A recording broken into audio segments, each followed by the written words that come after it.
有幾個人物設定啦，第一個就係佢而家喺課室入邊，佢咧就唔係中意咪咪嘅，但係佢就收到咪咪嘅情緒。而 B 同學咧就係中意阿咪咪嘅。好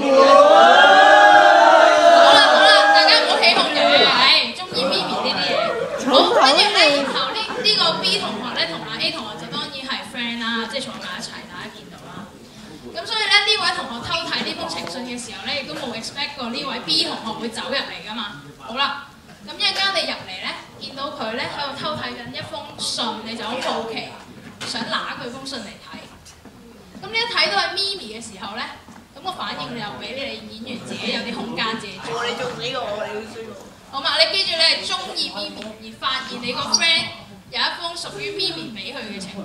你見到新人先啦。好，咁我哋咧好啦，大概我哋而家知道個戲會點啦，大家好。